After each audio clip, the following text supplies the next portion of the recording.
네, 오랜만에 저희 또 강한국 작가님 또 와주셨는데요. 뭐 강한국 작가님 다 이거 시그니처죠. 이해야. 저도 많이 따라했고요. 네, 이해야. 네 나와주셔서 너무 감사합니다. 네, 반갑게 인사 한번 드리죠. 반갑습니다. 안녕하십니까. 네, 이게 뭡니까? 이해야. 그냥 구호죠. 네. 아 구호. 예. 강한국 작가님의 시그니처죠. 이해야. 파이팅에 가까운 느낌이죠. 그렇습니다. 네, 제가 굉장히 좋아하는 구호죠. 네, 한 석 달만 온 것 같아요 지금. 네. 그러니까요. 그래서 매우 오랜만에 떨립니다 오셨죠. 지금. 이렇게 라이브 또 하니까. 네. 네. 아마 오랜만에 나오셔서 구독자분들도 그 작가님께 궁금한 게 굉장히 많을 것 같은데 네. 사실 어떻게 보면 작년 10월 말에 시장이 바닥 확인하고 예. 올해 연초부터 시장이 반등하는 과정에서 상당히 또 보면 전망했던 자료들이 타이밍이랄까 시장의 방향성을 굉장히 잘 예측했던 것 같거든요. 그러다 보니까 아마도 작가님 멘트 듣고 힘을 받았던 분들이 오늘도 궁금한 게 굉장히 많지 않을까 싶은데 네.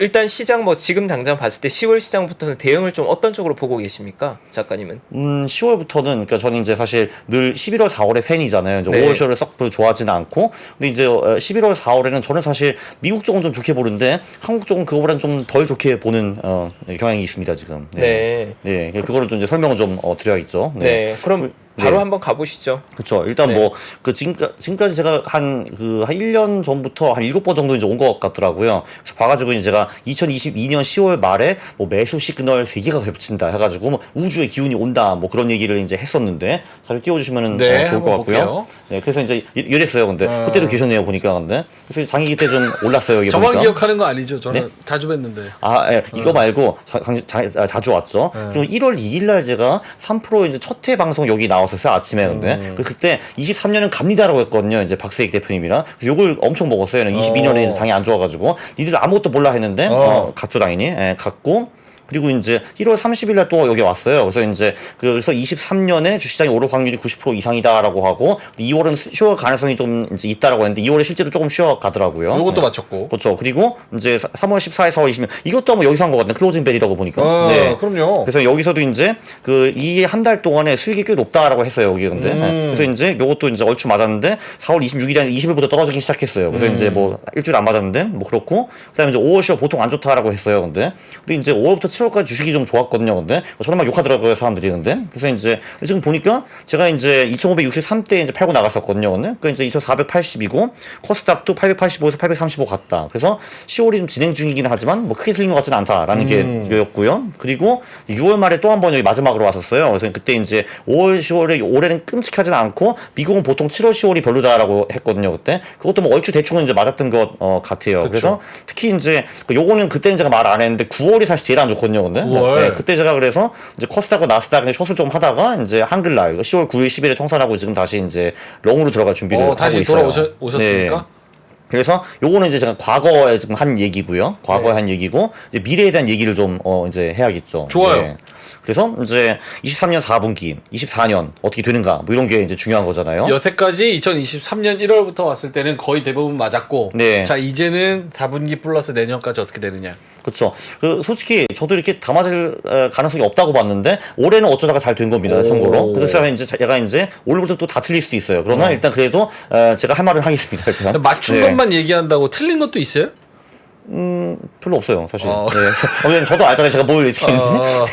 틀린 거 별로 없대요. 아니, 근데 작년에 제가 틀린 게 몇 개 있어요, 참고로. 작년에. 그 10월 전에는. 네. 그러니까 그건 제가 살짝 당연히 또 이제, 그쵸. 그 전거니까. 네, 그죠. 네. 오케이. 네. 그래서 일단 이제 기본적으로 이제 여기 띄워주시면은 이제 한국장 같은 경우는 이제 9월과 10월이 좀 같이 가는 경우가 좀 많더라고요, 일단. 그러니까 한마디로 9월에 장이 좋으면은 10월도 양호한 편이고 그리고 이제 9월이 좀 하락하거나 횡보하면은 10월도 계속 좀 안 좋은 경우가 지금까지는 좀 많았고 이제 그 유일한 예외가 22년이었어요. 그때는 9월이 작살났는데 10월 제가 알기로는 13일부터 반등을 꽤 했죠 이게. 네. 그때가 이제 유일한 예외였는데 전반적으로는 한국 같은 경우는 9월이 안 좋으면 10월도 안 좋고 9월이 좋으면 10월이 좋았는데 아시다시피 23년 9월은 그렇게 크게 재미있지는 않았죠. 그렇죠. 네. 근데 이제 사실 요거는 한 달 거니까 그렇게 크게 중요하지는 않고 이게 이제 정말 재밌는 건데 그 이게 이제 그러면은 이제 이때부터 돈이 벌리냐 하는데 저기 뭐냐면 이제 왼쪽이 한국의 홀수해 수익률이고 그리고 오른쪽이 짝수해 수익률입니다. 오. 네. 보면은요 이게 진짜 엄청 무시무시한 게 99년부터 홀수해는 한국에는 늘 돈이 벌렸어요. 오. 여기서 근데 참고로 저는 이 홀수해를 1월 1일 날 시작하지 않고 작년 그 전해 10월 31일 날 시작합니다. 왜냐면 저는 11월 4월 투자하는 사람이니까요. 근데 이거를 1월 1일 기준으로 봐도 어마무시하게 차이가 납니다. 홀수와 짝수가. 근데 이제 그게 근데 그럼 우연의 일치가 아닌가라고 생각할 수가 있는데 그 얘기는 제가 좀 이따가 해드릴게요. 그래서 보면은 이제 그래프로 보면은 이제 이렇습니다. 우리가 홀수에 투자했으면은 그 코스피에서 이제 우리가 지수에만 투자해서 17배를 벌 수가 있었고 짝수에는 마이너스 68%예요.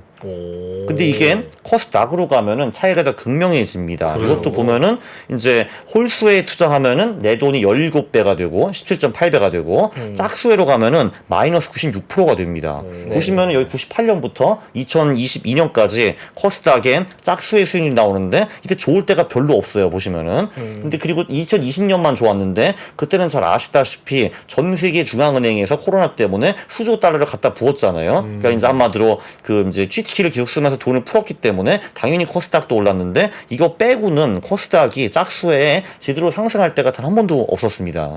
이제 깨진 적은 굉장히 많고요.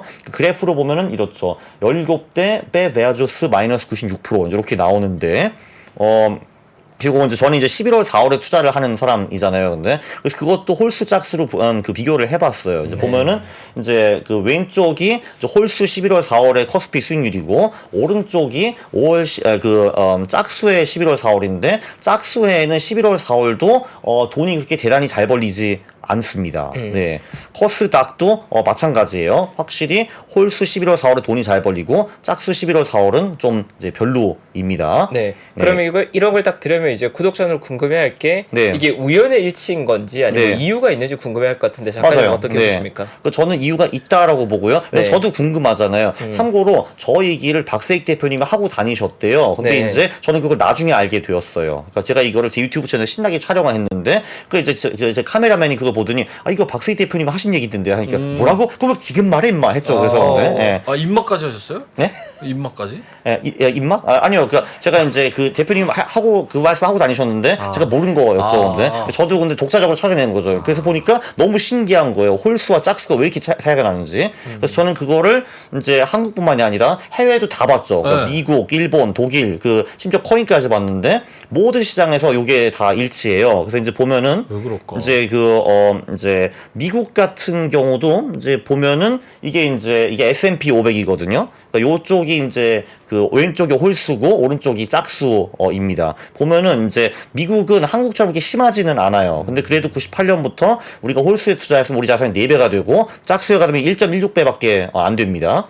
나스닥 같은 경우는 그 7배 대 1.14배. 여기도 차이가 꽤 나고요. 저는 이제 그 전 데이터도 봤어요. 1970년대부터도 봤는데 이때도 유효하더라고요. S&P도 그렇고 나스닥도 그렇고 그러니까 70년대부터 계속 홀수가 좋았고 짝수가 별로였어요. 그래서 이제 그 도대체 이 이유가 뭘까라고 이제 고민을 조금 해봤는데 월드컵하고 올림픽.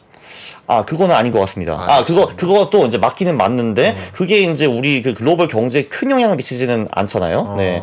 그러니까 이제 그거보다는 재밌는 거는 짝수해에는 미국에 늘 선거가 있습니다. 짝수에는 선거가 있다. 무조건 선거가 있습니다, 큰 선거. 미국은. 그러니까 그게 대선 또는 총선이거든요. 대선 또는 총선이 있는데, 거기서도 이제 중요한 게 뭐냐면은, 그 핵심 선거가 있고, 안 핵심 선거가 있어요. 그래서 그걸 이제 띄워주시면은, 이게 이제 어떤 짝수의 수익률이 특출나게 안 좋은가라고 하면은 정치적 불확실성이 극대화될 때 보통 수익이 안 좋습니다. 그게 언제냐 하면은 저기 2번을 보면은 2명의 뉴페이스가 대선에 나오는 경우.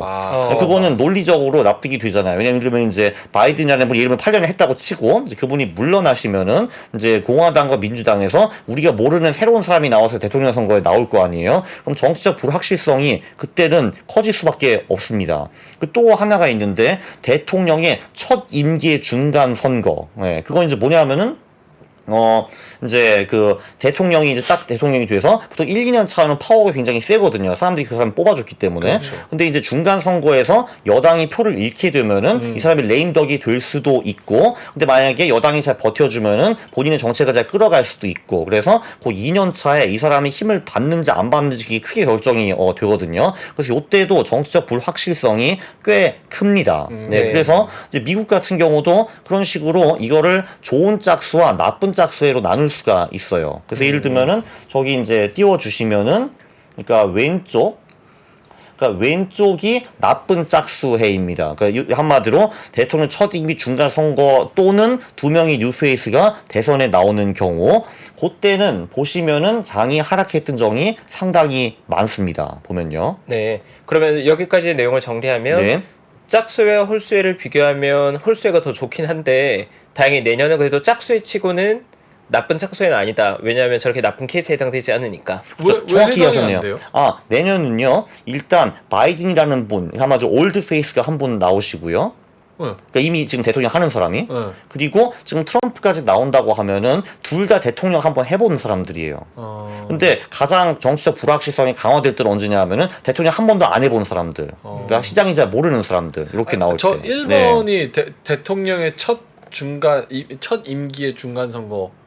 중간 선거라는 게 총선을 말씀하시는 거 아니면 임기 끝나고 두 번째 임기로 4년 할 때 중간 아니요. 선거를 얘기하는 거예요? 그러니까 그 첫 임기의 2년차 중간 선거할 때. 중간 선거할 때. 그러니까 예를 들면 이제 바이든을 이제 샘플로 보면은 이분이 이제 20년 말에 당선이 돼가지고 22년에 첫 중간 선거를 치렀죠. 예. 그리고 만약에 이분이 24년에 또 그러니까 그 재선이 되신다고 네. 치면은 28년에 새로운 두 명이 나올 거 아니에요. 그때가 이제 위험하다라는 거죠. 알아들어요. 그래서 보면은 당연히 이 나쁜 짝수에 늘 손실이 있었던 거는 아닌데, 근데 보시다시피 큰 수익이 난 적도 별로 없었고, 근데 보면은 그 장이 망했던 경우가 상당히 많았고요. 그리고 이제 오른쪽을 보면 오른쪽은 소위 그 좋은 짝수, 한마디로 그러니까 한마디로 그 뉴페이스가 나오지 않은 대선 또는 두 번째 임기 중간 선거. 두 번째 임기는 벌써 6년 차기 때문에 그때 중간 선거는 별로 중요하지 않아요. 왜냐면 이미 6년 했고 2년밖에 안 남았기 때문에. 그래서 이런 식으로 보니까 좀 뚜렷이 나눠지더라고요. 미국의 수익률이. 그러니까 짝수에도 좋을 때가 있고 나쁠 때가 있구나. 그리고 그게 이제 선거와 관련이 좀 큰 것 같다라는 게 이제 제 추측이었어요. 네. 그래서 이제 그게 이제 이런 식으로 제가 나눠봤는데, 그러니까 조때가 나쁜 짝수해였어요. 보면은. 그러니까 이제 74년 같은 경우는 예를 들면 이제 그때는 사실 원래 닉슨이 이제 원래는 방어전을 할 때였는데, 근데 닉슨이 쫓겨났어요. 그때 이제 그 재선 되자마자 워터게이트 때문에 쫓겨나가지고 대혼란의 중간 선거였거든요. 이게 예를 들면 76년에는 두 뉴페이스가 나왔었고, 뭐 78년에는 그 카처라는 사람의 첫 중간 선거이고, 이런 식으로 이제 표를 보시면 될 것 같아요. 근데 저기서 제가 이제 검은색과 빨간색으로 나눴는데, 저 빨간색 때 장이 안 좋았어요. 아마 이제 2000년 요때도 두 뉴페이스는 부시와 고어가 나왔었는데 이게 참 크게 망했죠. 이때 02년도 대단히 안 좋았습니다. 부시의 첫 중간 선거. 08년은 뭐 말할 필요도 없고요. 그 금융이 끔찍했고요. 이때. 그리고 22년 작년에도 되게 안 좋았죠. 물론 이게 매번 통하는 건 아닌데 대체적으로 이제 이 두 상황일 때 미국 시장이 안 좋은 경우가 상당히 많았다라는 거죠. 그래서 이제 그것도 제가 이제 분석을 해봤죠. 그러면은 이제 미국의 좋은 짝수 그리고 이제 나쁜 짝수에 딴 나라 시장들은 어떻게 움직이는가라는 거를 좀 봤습니다. 그래서 저거 왼쪽은 코스피이고 오른쪽은 코스닥입니다. 그래서 보면 이제 코스피도 미국이 나쁜 짝수일 때는 거의 못 버틴다라는 거를 볼 수가 있어요. 이제 보면은 1982년부터 2022년까지 굉장히 재미없었던 해가 좀 많았습니다. 예, 보면은 그러니까 예를 들면 88년 같은 건 예외예요. 그때 이제 88 올림픽도 뭐 있고 스웨도 있고, 그때는 또 희한하게 88장에는 미국 장이 안 무너졌거든요. 그때는 이제 그런 때도 당연히 있기는 한데, 근데 보면은 대체적으로 82년부터 2022년까지 미국이 나쁜 짝수 해일 때 한국도 기분 나쁜 수익률 낸 경우가 굉장히 많았고요. 네. 그리고 이제 바로 그 옆을 보시면은 이제 미국의 좋은 짝수에 그러니까 여기 이제 바로 지금 노란색 있는 저기 네네네, 그러니까 보여요. 여기죠. 거기 보면은 그래도 미국이 좋은 짝수에면은 커스피도 그럭저럭 버티더라. 물론 그것도 예외 상황이 있습니다. 92년부터 96, 98 요때는 좀 별로였는데 그때는 왜냐면 한국 주식이 워낙 안 좋았거든요. 90년대. 예. 그리고 코스닥 같은 경우 이게 더 끔찍해집니다. 이제 거기 그 왼쪽에서 세 번째 칸을 보시면은 이제 나쁜 짝수 수익률 코스닥이라고 나와 있잖아요. 이제 2000년부터 2022년까지 보면요. 그 미국이 나쁜 짝수 해일 때는 코스닥이 버틴 적이 딱 2010년 한 번밖에 없습니다. 그 후에는 그거 말고는 정말 처참하게 이제 무너졌다라고 이제 볼 수가 있고요. 그리고 이제 코스닥 같은 경우는 근데 미국이 좋은 짝수 해인데도 불구하고 제대로 된 적은 별로 이제 없습니다. 네. 보면 이제 그래서 결론적으로는 내년은 미국의 입장에서는 좋은 짝수 해다. 네. 그래서 이제 그 경우에는 대부분의 경우 글로벌 시장이 그래도 그럭저럭 잘 버티는 편이다. 물론 홀수보다는 못하지만 그 좋은 짝수에는 대부분은 잘 버티더라. 그럼 미국 기준. 그렇죠. 미국 기준이고. 우리나라는 좋은 짝수여도 그렇게 대단히 뭐 좋지는 않더라. 아 그래도 나쁜 짝수에도 훨씬 낫기는 하지만 근데 한국장 같은 경우는 미국이 좋은 짝수 해인데도 불구하고 망가진 적이 종종 있었고 코스닥은 특히 그렇다라는 그럼 내년에는 코스닥 투자하면 안 되겠네요. 빨리 이제 도망쳐야겠네. 그리고 제가 요거를 이제 코스닥 같은 경우 짝수에 5월, 10월을 봤거든요. 그때는 또 특별하게 좀 기분이 나쁘더라고요. 그러니까. 5월, 8월. 5월, 10월. 예. 5월, 10월. 짝수 5월, 10월. 네. 얘기해드렸습니다. 내년에 코스닥 5월, 10월은 근처에 얼씬도 마세요. 네. 오케이? 이렇게 됐죠. 그래서 이제 그 결론은 이제 사실 그거예요. 미국은 내년은 좋은 짝수애고 좋은 짝수에는 보통은 미국 주시장이 나쁘지 않더라라는 거거든요. 근데 그게 이제 한국까지 다 넘어오면 좋겠는데 한국은 그 미국의 좋은 짝수에 좋았을 때도 있었고 안 좋았을 때도 있었다라는 거죠. 오케이. 그래서 그거를 호기심에 제가 딴 나라들도 다 해봤습니다. 일본, 독일, 중국도 해봤거든요. 별로 네. 안 궁금한데 일본. 일본 안 궁금하세요? 그래도 궁금해요, 보면은 예. 일본 뭐 별로 그렇게 네. 관심 없어요. 우리나라 관심 없어. 결론은 뭐예요? 저 그래프 말고 일본, 독일 다른 거 해봤더니 그거 얼추 거의 다 맞더라. 비슷해요. 얼추 맞다. 한마디로 특히 미국이 나쁜 짝수에 있잖아요. 그때는 일본, 독일, 중국도 정말 이제 우리 눈으로 보기 끔찍할 정도로 이제 박살 난다라는 거예요. 네. 네. 근데 다행히도 이제 올해는 내년은 좋은 짝수이고 그때는 일본, 독일, 중국도 그럭저럭 잘 버틴다라는 게 결론입니다. 네. 그래서 전 작가님의 이런 얘기 들으면 굉장히 재밌게 들려지는 게 이제 구독자분들 어떻게 보면 어떤 얘기가 있으면 우리 투자자들이 시장에 정답을 알고 있다고 생각하실 수 있지만 사실 정답이 있다기보다 각자의 관점으로 바라보는 그렇죠. 건데 지금 나온 이런 이야기가 사실 뭐 저 역시 증권사에 재직 중이고 시장에 참여하고 있지만 조금 낯설고 신선한 이야기거든요. 약간 유사과학처럼. 네. 근데 시장을 바라볼 때는 사실 굉장히 다양한 관점이 있을 수 있고 어쨌든 통계학적으로 봤을 때 데이터가 말하는 건 저건 팩트인 거니까 사실 저런 것들을 참고하면 굉장히 더 풍성한 투자가 가능하겠죠. 그리고 형님도 참고하실 겁니까? 실제로 다른 것보다도 미국의 대선이 미국 시장에 영향을 끼친다는 건 전통 시장에 속해 있는 구루들 특히나 캠피셔 같은 인물들도 굉장히 맞아요. 중요하게 네. 보는 지표예요. 그래서 대통령 선거는 어쨌든 모든 면에서 불확실성이 극대화되는 시기이기 때문에 투자하기에 좋은 시기는 결코 아니다. 하지만 내년은 사실 그렇게 걱정할 건 아니다에 저도 공감됩니다. 네. 근데 내년에 코스닥이 좋을지 나쁠지는 저는 약간 퀘스천인데 미국이 나쁘지 않을 것 같다는 의견은 저도 아주 나쁜 애는 아닐 것 같아서 오케이. 공감되는 것 같습니다. 그러면은 작가님은 지금부터 4분기 플러스 내년까지 뭐 봤을 때는 어떤 투자 전략이나 계획을 좀 세우고 계세요? 그러니까 뭐 저 같은 경우는 이제 물론 이게 정답은 이제 절대 아니고요. 네. 네. 뭐 이런 식으로 이제 하고 있는데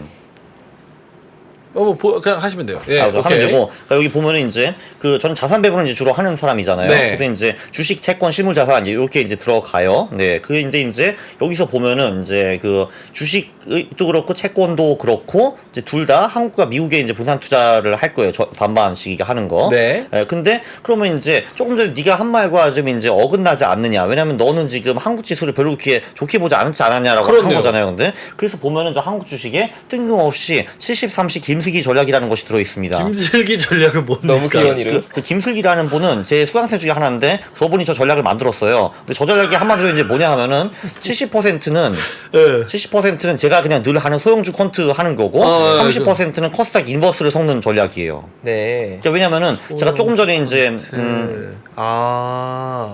대형주 쪽은 조금 안 좋을 거라 보고 그 소형주 쪽에서 약간 필터링 해가지고 괜찮은 종목들은 올라간다라는 그런 전략. 그쵸. 왜냐면은 오. 이제 그러니까 조기 나오는 이제 조 전략이 그러니까 제가 쓰는 소형주 퀀트 전략인데 저도 패닉에 빠졌죠. 아씨 내년 짝수회인데 그럼 얘 내 퀀트 전략도 망하는 거 아닌가라고 그러니까요. 해봤는데 이제 결론을 보니까 이제 홀수 쪽이 그래도 수익이 훨씬 좋긴 했는데 그러니까 최근 20년 동안 짝수회도 돈이 그럭저럭 벌렸더라고요. 특히 11월 4월에는 그래서 안심했다. 오케이 그럼 나는 내 거 하는 거 계속 하는데 근데 지금 뭔가 한국 지수가 별로 좋아 보이지는 않는다 이거죠. 그러니까 인버스로 해충을 좀 하겠다라는 거죠. 근데 네. 궁금한 게 네.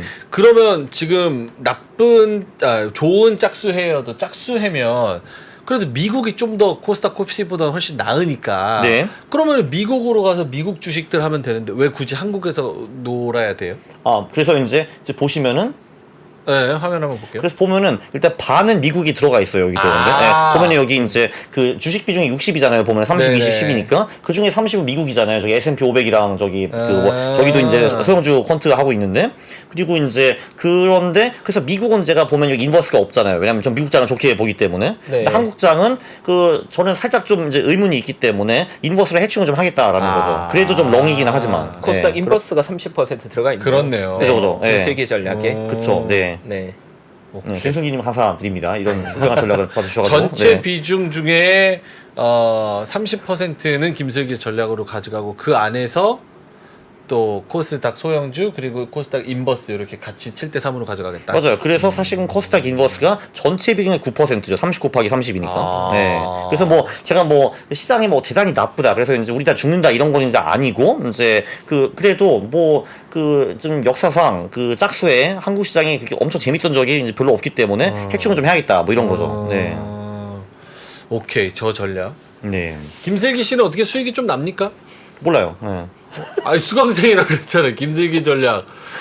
제가 다음에 꼭 여쭤보겠습니다. 지금 김슬기 어떻게 하고 씨. 계신지. 네. 김슬기 저는 그 전략만 뽑아냈어요. 그분한테. 네. 네. 네. 그럼 4분기는요? 4분기. 저게 지금 내년도 거잖아요. 저 요거는 제가 11월부터 4월까지 이렇게 할 거예요. 11월부터 네. 4월까지. 그리고 5월, 10월에는 제 생각에는 아마 이제 그 인버스 비중이 좀 더 늘어날 것 같아요.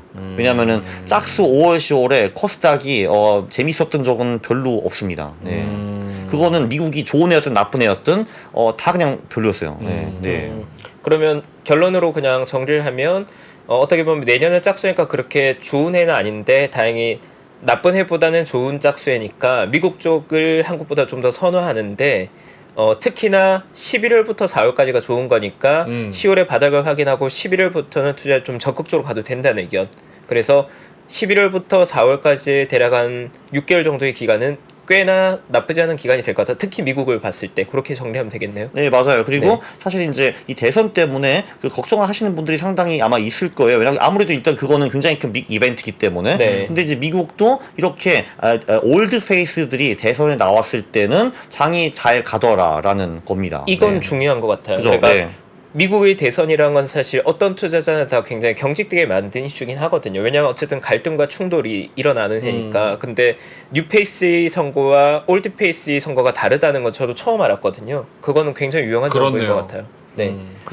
생각해 보면은 그렇네요. 뉴페이스는 사실 이 사람이 어떤 성향과 어떤 정책과 이런 거 가졌는지를 정확하게는 모르니까 다른 나라와의 관계도 그렇고. 그렇죠. 왜냐면 사실 이게 이 정치인이라는 게 어느 나라 똑같잖아요. 왜냐면 이제 와가지고 처음에는 이제 약속을 많이 하죠. 공약을 막 하는데 그 실제로 이 사람이 대통령 되면은 안 그거를 지켜. 100% 지키는 사람은 좀 본 적은 아직은 없는 것 같거든요. 근데 10%도 안 지켜요.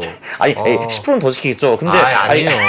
아니, 근데 이제 그래도 이제 그 사람도 당연히 뭐 이제 이유가 있겠지만 어쨌든 그 사람이 선거 전에 한 얘기랑 실제 한 행동은 무조건 달라지죠. 그럴 수밖에 없잖아요. 사실 정치인이라는 게. 그렇죠. 예. 그러니까 당연히 시장도 이 사람이 나중에 어떻게 할지 잘 모르는 거예요. 근데 이제 예를 들면 바이든 같은 분은 이미 4년 하셨잖아요. 물론 바이든이 다 옳고 그르다는 게 아닌데 시장은 대충 이 바이든은 사람이 어떻게 움직이고 뭘 할지 알거든요. 사실 근데 왜냐면 이제 시장이 바보가 아니니까. 예. 근데 이제 새로운 두 명이 오면은 이게 이제 굉장히 좀 이제 이슈가 되는 거죠. 그리고 첫 중간 선거 그때도 되게 중요한 게 이 대통령이 힘을 계속 받아서 이 사람이 지금 하는 걸 계속 할 수 있을 것인가 아니면은 그게 다 이제 저쪽 야당에서 다 막아가지고 전부 다 이제 비토가 될 것인가 이거를 이제 모르는 거죠. 네. 그리고 그 중간 선거와 대선이 없는 그 저기 이제 홀수회에는 이런 이슈가 훨씬 적은 거죠. 네. 한마디로. 오케이. 그래서 장이 잘 오른다 이거죠 그때는. 네. 전 그러면 들으면서 좀 궁금해진 게 네. 이제 저는 퀀트 베이스 투자자는 전혀 아니지만 보편적으로 이제 전통적 투자자라고 해야 될까? 기존의 투자자들은 보통 미래의 사건이나 예측이 워낙 어렵기 때문에 예측보다는 대응에 좀 더 집중한다고 보통 일반적으로 이야기하잖아요. 근데 네. 그 이유가 미래의 사건을 우리가 예상하지 못한 사건들이 자꾸 발생하기 때문인데 지금 작가님처럼 퀀트적으로 데이터로 접근하게 되면 예를 들어서 지금 전쟁이 일어났잖아요, 갑자기. 그럼 네. 이런 전쟁이라는 이벤트는 과거의 데이터와는 없었던 현상이 딱 발생된 건데 이걸 투자 예측에 반영하거나 이렇게 할 때 어떤 방식으로 워킹하는지 저는 굉장히 궁금하거든요. 작가님 관점에서는 이런 지금 뭐 하마스나 이스라엘 사태 같은 것들이 투자할 때는 뭐 어떻게 적용을 한다, 어떤 영향을 가진다고 보시는지. 제 자료를 보셨나 보네요. 지금 이게 다음 테마 준비했는데. 아, 그래요? 네네. 네. 그래서 이제 그쵸. 지금 이제 중동에서 전쟁이 난 게 큰 이슈가. 그래서 어쨌든 저는 이제 요 전략을 세운 게 전쟁 전이었죠, 당연히. 네. 그래서 이제 저도 전쟁이 터졌으니까 이제 분석을 좀 해야 되잖아요. 이게 네. 이제 나한테 영향을 미칠 것인가 아닌가에 대해서. 퀀트도 이런 분석들이 필요한 거죠. 어떤 이벤트가 발생하면. 그렇죠. 이제 할 수 있어요. 왜냐하면은 네. 이게 지금 그 이스라엘과 팔레스타인 전쟁이 완전히 처음 있는 일이면은 제가 분석을 못 하는데 안타깝게도 이거는 첫 번째 전쟁이 아닙니다. 뭐 잘 아시다시피. 그래서 띄워주시면요. 네. 지금 이게 지금 5차 중동 전쟁이 되냐 마느냐 하는 거는 그렇죠. 그 전에 4번이 있었다라는 겁니다, 이게. 그래서 이제 왼쪽을 보시면은 왼쪽이 이스라엘 지금까지 참여했던 좀 큰 전쟁들이에요, 보면은. 그리고 오른쪽을 보시면은 중동의 그 좀 큰 빅 이벤트들이었습니다. 이거를 보면 이제 우리가 뭘 느낄 수가 있냐 하면은 이스라엘의 전쟁은 지금까지는 대체로 빨리 끝났고 그래도 상대적으로 사망자가 적은 편이었다. 물론 2만 명이 죽었다는 거는 가벼운 일은 당연히 아니나 그 오른쪽을 보시면은 막 30, 50, 100만 명 죽은 전쟁들이 꽤 많이 있었어요. 중동 같은 경우는.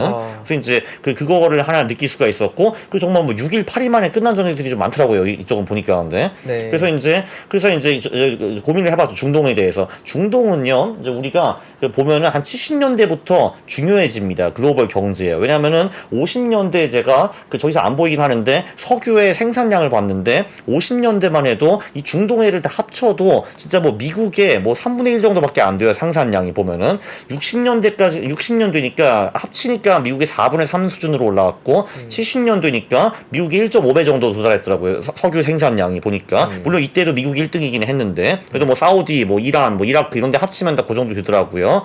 자, 그래가지고 그러면 이제 이렇게 이스라엘에서 전쟁이 났을 때 어떤 영향이 있었는가 그것도 분석을 다 해봤어요, 보니까. 그래서 이제 여기 48년, 56년, 67년까지는 사실 중동이 별로 그렇게 중요하지가 않았을 때였는데 그때도 시장이 좀 떨어지긴 했어요. 5에서 15% 정도 떨어진 그 경향이 있었고요. 한 전후로 보면은.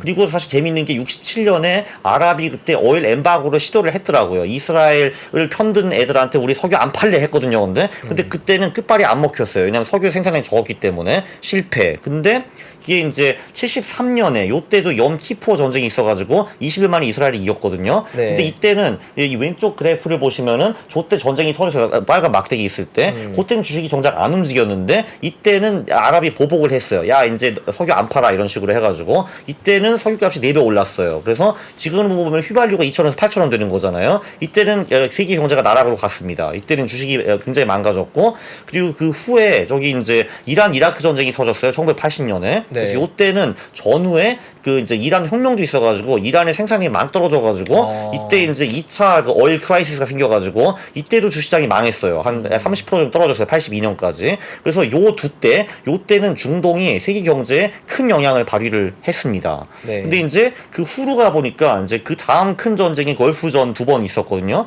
요때는 보니까 걸프전이죠. 골프전 아니고. 어쨌든 미국이 이라크 한 그 전쟁이요, 그거. 네. 예. 걸프전. 네, 걸프전이죠. 네. 걸프전? 어쨌든. 걸프전. 걸프전이죠, 걸프전. 여기는 보니까, 이제 전후에 주식이 15에서 20% 정도 하락했더라고요, 보니까.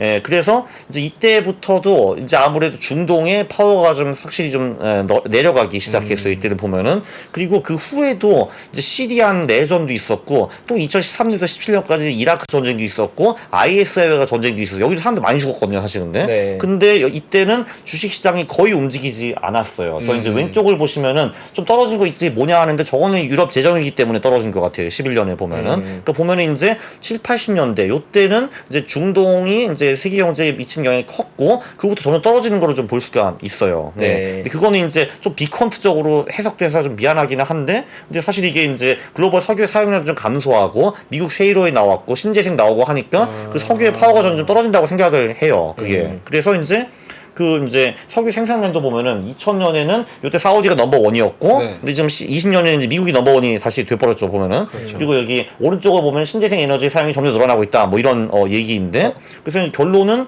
지금까지는 이제 이스라엘 전쟁을 하면은 대체로는 빨리 끝났고요 물론 요번에는 다를 수 있겠지만 네. 네. 그리고 지금 중동이라는 곳이 그 글로벌 경제에 미치는 파워가 옛날보다는 확실히 좀 줄어들었다 물론 여기서도 이란과 뭐 사우디가 겹치고 뭐 전쟁이 커지고 하면은 저는 모릅니다. 그러면은 그래서 네. 당연히 이제 유가가 상승이 강하게 오면은 제가 당연히 틀릴 수도 있지만 저는 어쨌든 지금까지는 제 시나리오를 수정할 필요가 없다라고 판단을 했고 그리고 실제로 전쟁이 난 후에 지금 3일 연속으로 미국 주식이 올랐잖아요. 그거는 이제 돈을 매칭하시는 분들이 아 그래 중동 전쟁 가슴 아프기는 하지만 이게 지금 그 주식을 내릴 정도의 사건은 아니다라고 일단 판단을 한 거잖아요. 심지어 지금 채권 금리도 내린 것 같더라고요. 미국에 보니까. 네. 네, 그러니까 이제 그게 이제 우리한테 주는 임팩트가 크죠. 그래서 저는 이게 이제 우리의 제 투자에는 어쨌든 영향을 미치지 않는다라는 게 제 생각이었어요. 네. 물론 저 이거 완전 틀릴 수 있습니다. 이거는 비컨트적인 해석이 많이 들어가 있으니까. 그쵸. 네, 네. 사실 그럼 아까 전 정리해 주신 자료 보면 예전에 중동 지역 전쟁이 글로벌 주시장에 막강한 영향, 부정적 영향을 안 좋게 했을 때는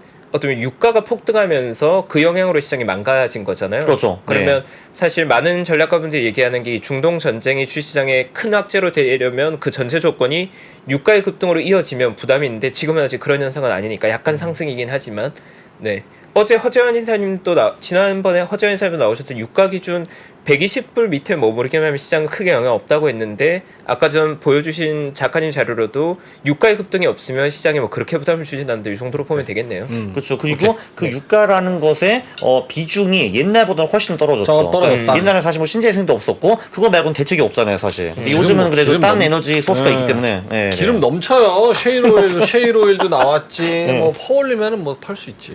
자, 알겠습니다. 가야 되니까 네. 그럼 한 30초에서 1분 정도. 그럼 오케이. 아까 코스닥 스몰캡 중에서 뭐 한 70%는 코스닥 스몰캡 정도로 담는다. 네. 김슬기 전략 중에서. 네. 그럼 그 코스닥 스몰캡들은 어떤 걸로 소팅을 합니까? 아, 저는 늘 심플해요. 그냥 그거? 그 한마디로 최근 분기에 성장률이 제일 높은 애들. 성장이라는 거에서 매출액, 영업이익, 순이익 뭐 이런 거 말하는 거고요. 네. 그리고 좀 저평가를 해요. 한마디로 그냥 성장률만 높으면은 너무 고평가된 애를 살 수가 있거든요. 그래서 거기서 이제 퍼, PBR, 뭐 PSR 이런 것들을 보고 그거 그냥 숫자 내 가지고 그냥 랭킹 뽑아 가지고 투자하는 겁니다. 저는. 시총은 네. 얼마 이상? 시총은 저는 이제 시가총액 하위 20%만 들어가기 때문에 보통은 700억 이하로 들어가게 되더라고요. 700억 네. 이하. 네. 그래서 제가 아마 에코프로 투자할 가능성은 별로 없어 보입니다, 지금은. 네. 이야. 오케이. 항상 이제 스몰캡 쪽으로만. 맞아요. 네. 근데 뭐 이것도 뭐 따라 하시려면 하시고 뭐 당연히 딴 전략이 있을 거예요, 딴 분들은. 네. 네, 저는 이렇게 합니다. 네. 한국이 형은 항상 네. 언제나 보면 굉장히 쿨하고 유쾌해서 좋습니다. 근데 오늘 방송에서는 의미 있다고 보는 게 그 작가님께서 상상해 준 게 11사 천국 이야기를 많이 하잖아요. 11월부터 4월이 투자하기 좋은 시즌이다. 근데 어떻게 보면 올해 또 작년에도 10월이 저점이었는데 올해도 어떻게 보면 10월이 국내 시장 기준으로 저는 저점 확인한 구간 아닌가라는 생각이 언뜻 드는데 타이밍적으로는 잘 나와주신 것 같아요. 11월 저도 온기를 좀 기대해 보겠습니다. 네. 아 물어보고 싶은 거 많은데 시간 다 시간이 돼서 네. 보내드려야 될 것 같아요. 자주 좀 나와주세요. 요즘 왜 이렇게 많이 안 나와주셔가지고. 불러주세요. 아, 네. 저희 클로징 벨이랑 퇴근길에 항상 열려 있습니다. 알겠습니다. 네. 언제든지. 작가님이 근데 그 5월부터 10월까지 원래 좀 쉬어주시는 스타일이시거든요. 5월부터 10월은 투자 쉬시고 11월부터 원래 활발하게 하시잖아요. 네. 근데 이제 활발히 나와주시면 되겠네요. 알겠습니다. 많이 불러주세요. 오케이, 알겠습니다. 네. 자, 심층 인터뷰 우리 강환국 작가님과 함께했습니다. 고맙습니다. 감사합니다. 감사합니다. 자, 저희도 이만 가야죠. 가시죠. 내일도 오르죠? 네, 진짜 올라요. 괜찮을 것 같아요. 네, 저는. 네, 네. 나쁘지 않을 것 같아요. 근데 조금 재밌는 게 뭐냐면 이번에 그 하마스 사태가 일어났을 때 의외로 전략 레포트들이 과거의 경우에는 그런 국시전 이후로 바닥을 확인한 신호일 때가 있었다는 이야기를 했는데 이번 패턴도 사실은 어떻게 보면 바닥 확인한 이벤트로 활용되는 듯한 느낌도 좀 있는 것 같아요. 그러니까 이게 시장과 투자가 그 움직이는 방식 자체가 일반적인 한비성과 좀 다를 때가 있거든요. 지역 분쟁이나 주시나 왜 좋아라고 하는데 어떻게 보면 이 많은 베팅가들이 어떻게 보면 악재를 통해서 마지막 매물을 털어내고 전환할 때가 됐다고 보는 관점이 좀 있지 않을까. 개인적으로 최근 이번 주의 반등은 좀 의미 있는 반응이 또 있다고 저는 보여집니다. 알겠습니다. 조심스럽지만. 좀 긍정적으로 볼 수 있는 부분이 좀 생겼으니까 참고해 보시면 좋을 것 같고요. 9시 반에는 저희 3프로와 함께 CPI 확인해 보시면 좋을 것 같습니다. 네, 오늘 CPI 발표하면 많은 분들 함께 보실 것 같고요. 맞습니다. 네, 9시 반 함께 해주십시오. 3.4 저 얘기했어요. 자, 그럼 저희는 이만 물러가도록 하겠고요. 내일 좋은 수익 내시고 6시 반에 좋은 정보로 찾아뵙도록 하겠습니다. 오늘도 끝까지 함께 해주셔서 진심으로 고맙습니다. 감사합니다. 복잡하고 어렵게 느껴지는 재무제표와 용어들, 친절한 투자 멘토 사경인 마스터가 매주 새로운 콘텐츠로 알기 쉽게 설명해드립니다. 재무제표 분석과 포트폴리오 구성, 뭐 양대 재무제표라고 그러면 대차대조표랑 손익계산서가 있거든요. 매수 매도 방법, 이렇게 사는 게 좋겠네. 이렇게 사면 좋겠다. 근데 이렇게 살려면 뭘 해야 되냐면요. 나머지 3분의 1은 놔둬봅니다. 어디까지 가는지. 실전 투자 팁까지 알려드립니다. 오직 3프로 멤버십에서만 만나실 수 있습니다.